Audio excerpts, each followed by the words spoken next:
जय श्री महाकाल दोस्तों, स्वागत है आपका ट्रेडर कैफे में। तो आज की इस वीडियो में हम करने वाले मिड कैप निफ्टी का एनालिसिस और देखने वाले कल का दिन गैप अप हो सकता है, गैप डाउन हो सकता है और गैप अप और गैप डाउन में हमारी क्या प्लानिंग रेंज चाहिए, कौन सी रेंज हमारे लिए इंपॉर्टेंट हो सकती है। तो ये वीडियो एंड तक जरूर देखिएगा। और अगर आपने अभी तक आपके भाई के चैनल को सब्सक्राइब नहीं करा होगा तो जय फटाफट सब्सक्राइब कर दीजिए। तो चलिए शुरू करते हैं mid cap Nifty analysis video.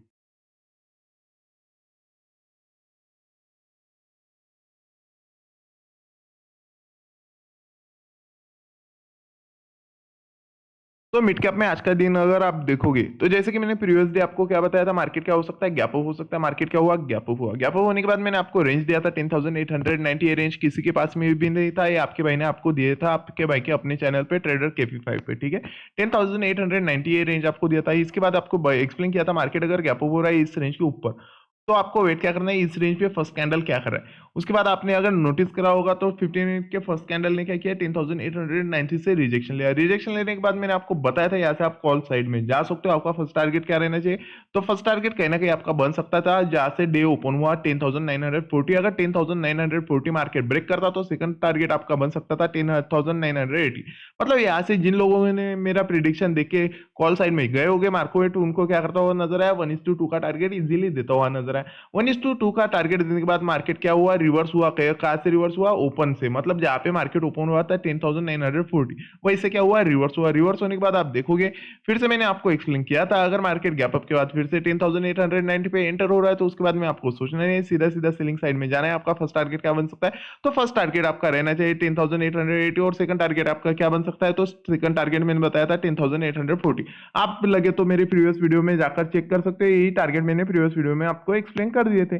तो उसके बाद में मार्केट क्या हुआ, फॉल हुआ। फॉल होने के बाद जैसे मार्केट ने दो टारगेट कंप्लीट किए, आप देखोगे मार्केट रिवर्स कहां से हुआ, 10,840। जो रेंज मैंने आपको बताया था ये रेंज हमारे लिए बहुत इंपॉर्टेंट है। गैप डाउन के बाद अगर मार्केट यहाँ पे रिटेस्ट करता है तो ये डबल टॉप पैटर्न बन सकता था, उसका रिटेस्ट बन सकता था, बट वैसा हुआ नहीं हुआ। मार्केट गैप अप के बाद क्या हुआ, डाउन साइड में आया और जहां से मार्केट गैप अप हुआ था, मतलब जहां पे बाइंग प्रेशर अवेलेबल था मार्केट में, वैसे रिजेक्शन लिया और बढ़िया सा हमें अपसाइड में जाता हुआ नजर आया। अब साइड में जाने के बाद आप देखोगे मार्केट साइडवेज का हो तो मार्केट सेम रेंज पे साइडवेज होता हुआ नजर आया 10,920। मतलब ओपन होने के बाद मार्केट जहां पे कंसोलिडेट किया, उसका ब्रेकआउट देने के बाद फिर से एंटर होने के बाद आप देखोगे सेम रेंज पे मार्केट क्या किया था, कंसोलिडेट किया था। मतलब अगर मार्केट इस साइड का अप साइड में ब्रेकआउट देता तो ये हेड एंड शोल्डर पैटर्न बन सकता था, बट वैसा हुआ नहीं हुआ क्योंकि हमारा टारगेट अप साइड में ज्यादा निकल के नहीं आ सकता था। तो मार्केट में क्या हुआ, फिर से वही ट्रेंड हमें कहीं ना कहीं मार्केट फॉलो करता हुआ नजर आया। मतलब यहाँ पे हमें क्लियर कट देखने को मिला 10,920 पर किसका प्रेशर ज्यादा था, सेलिंग प्रेशर ज्यादा था। मार्केट ने दोनों टाइम क्या किया, इस रेंज को अच्छे से ब्रेकआउट दिया। ब्रेकआउट देने के बाद आप देखोगे मार्केट फिर से रैली करता हुआ नजर आया और फिर से रैली करने के बाद आपने अगर यहाँ पे एक चीज नोटिस करा होगा कि डाउन साइड में जो रेंज था 10,840 वो हमें क्लियर कट समझ में आ रहा है, एक स्ट्रॉन्ग क्या है, एक बाइंग एरिया। बाइंग एरिया क्यों, मार्केट ने एक फॉल लिया था, फॉल लेने के बाद आप देखोगे सेम रेंज से मार्केट क्या हुआ, रिजेक्शन लेता हुआ नजर आया, ठीक है। मतलब यहाँ पे हमें बायर्स क्या दिखे थे, कहीं ना कहीं अग्रेसिव दिखे थे। अब यहाँ पे अगर आप नोटिस करोगे तो यहाँ पे क्या था, सेलर्स अग्रेसिव था। सेलर्स ने क्या किया था, 10,840 को क्या किया है, ब्रेक किया है। बट ब्रेक करने के बाद क्या वो डाउन साइड में पुश कर पाए, बिल्कुल भी नहीं कर पाए। उसके बाद आप देखोगे 10,820 से क्या किया, बायर्स लोग ने कमबैक करा और फिर से हमें कहीं ना कहीं मार्केट क्या करता हुआ नजर आ रहा है, बाइंग रेंज में क्लोज करता हुआ नजर आ रहा है, जो कि हो गया हमारा 10,854। इस रेंज में मार्केट ने क्लोज कर दिया। तो कल के दिन की अगर बात करें तो कल का दिन क्या हो सकता है, तो कल का दिन मुझे लग रहा है मार्केट क्या हो सकता है, गैप अप हो सकता है। गैप क्यों, क्योंकि मार्केट एक बाइंग रेंज में फिर से एंटर हो चुका है। अगर मार्केट में कल का दिन गैप अप होता है तो मैं एक बार लेवल एडजस्ट कर लेता हूं, बाद में आपको एक्सप्लेन कर देता हूं। हाँ, तो कल का दिन क्या हो सकता है, गैप अप हो सकता है। गैप अप में हमारे पास में सबसे इंपॉर्टेंट रेंज कौन सा बनने वाला है, तो सबसे इंपॉर्टेंट रेंज डाउन साइड में बनने वाला है 10,840 और अप साइड में बनने वाला है 10,940। मतलब ये राउंड फिगर दोनों 40 वाली लेवल हमारे लिए क्या बन सकती है, एक important support as resistance level बन सकती है। अप साइड में अगर मार्केट इस रेंज को ब्रेकआउट करता है तो अप साइड में हमारा टारगेट बन सकता है 10,980 और डाउन साइड में अगर मार्केट इस रेंज को ब्रेकआउट करता है तो हमारे लिए टारगेट बन सकता है 10,717। अब ये टारगेट क्यों नहीं बताया, क्योंकि ये नो ट्रेडिंग जोन बनने वाला है हमारे लिए 10,808 वाला नो ट्रेडिंग जोन बनने वाला है। क्यों, क्योंकि यहाँ पे क्या है, बाइंग प्रेशर हमें क्लियर कट दिखने को मिल रहा है। यहाँ पे हम सेलिंग साइड में नहीं जाने वाले। सेलिंग साइड में हमें तभी जाना होगा जब मार्केट 10,808 को डाउन साइड में ब्रेकआउट करेगा, तब तक हमें बिल्कुल भी सेलिंग साइड में नहीं जाना है, ठीक है। आपको समझ में आया होगा। तो कल का दिन अगर गैप अप होता है तो गैप अप के बाद हमारे लिए सबसे इंपॉर्टेंट रेंज जो बनने वाला है वो रेंज बनने वाला है 10,860। अब 10,860 ये रेंज हमारे लिए क्यों इंपॉर्टेंट बनने वाला है, क्योंकि आपने अगर यहाँ पे नोटिस करा होगा तो मार्केट इतनी बड़ी रैली के बाद कहाँ पे सपोर्ट लिया था, फिर से रिटेस्ट सेम रेंज में, मतलब 10,860।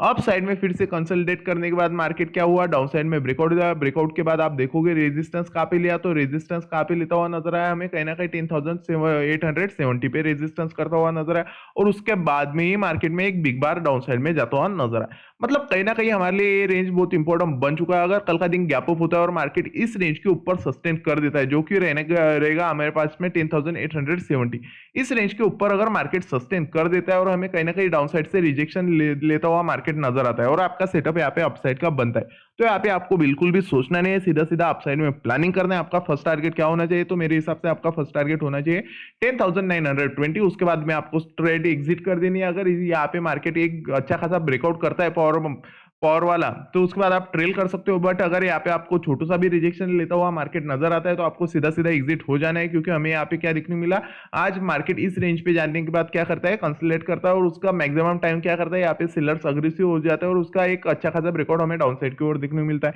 अगर मार्केट यहाँ से निकलने के बाद सीधा सीधा इस रेंज को ब्रेकआउट कर रहा है, तो आप ट्रेल कर सकते हो। बट अगर यहाँ पे मार्केट फिर से फंसता हुआ आपको नजर आता है, तो आपको ट्रेड एग्जिट कर देनी है। आपको प्लानिंग कब करनी है नेक्स्ट ट्रेड की, जब मार्केट इस रेजिस्टेंस को ब्रेक करेगा, नहीं तो इस रेंज को डाउन साइड में या अप साइड में ब्रेक करेगा, तब आप न्यू ट्रेड की प्लान कर सकते हो। बट मेरे हिसाब से अगर मार्केट यहाँ पे फिर से फंसता हुआ आपको दिखाई दे, तो आप अपने ट्रेड से एग्जिट हो सकते हो। तो ये था गैप अप का फुल लाइनिंग। अब गैप डाउन की अगर बात करें, तो मार्केट हमें गैप डाउन कहाँ पे होता हुआ नजर आ सकता है, तो मेरे हिसाब से मार्केट हमें गैप डाउन होता हुआ नजर आ सकता है 10,820। मतलब इस रेंज पे कहीं ना कहीं हमें गैप डाउन होता हुआ मार्केट नजर आ सकता है। अगर मार्केट इस रेंज में गैप डाउन होता हुआ नजर आता है, तो हमारे लिए सबसे इंपॉर्टेंट रेंज बन सकता है 10,840। क्यों? क्योंकि एक सीलिंग रेंज है। सीलिंग रेंज क्यों? क्योंकि आप देखोगे मार्केट क्या हुआ था, गैप अप हुआ था, गैप अप के बाद यहाँ पे क्या आया था, सीलिंग आया था, और मार्केट रिटेस्ट कहाँ पे किया था, 10,840। मतलब अगर मार्केट यहाँ पे गैप डाउन हो रहा है और फिर से आपको यहाँ पे कहीं पे रिजेक्शन लेता हुआ मिल रहा है, तो यहाँ पे क्या हो सकता है, ये जो सेलर्स लोग पिछली बार ट्रैप हुए थे, वो यहाँ से फिर से सेलिंग साइड में जाने के लिए इंटरेस्टेड बन सकते हैं और मार्केट को यहाँ से फिर से डाउन साइड में पुश करने का ट्राई कर सकते हैं। यहाँ पे ये सिनारियो बन सकता है, ठीक है, अगर रिजेक्शन लेता है। बट अगर गैप डाउन के बाद अगर मार्केट फिर से 10,840 में एंटर होता है, तो उसके बाद आपको सोचना नहीं है, इसके बाद आपको बिल्कुल भी सेलिंग साइड में नहीं जाना है। उसके बाद आपको सीधा सीधा अपसाइड में प्लान करना है, अपसाइड में ही आपका सेटअप ढूंढना है। अगर अपसाइड में सेटअप बने तो भी आप अपसाइड में प्लान कर सकते हो। सेलिंग साइड में यहाँ पे आपके लिए रिस्क बहुत हो रहेगा, क्योंकि आप देखोगे यहाँ पे सेलर्स कितना, बायर्स कितना अग्रेसिव है। बायर्स यहाँ पे क्लोज करने के बाद कितना बढ़िया सा गैप अप कर दिया आज का दिन।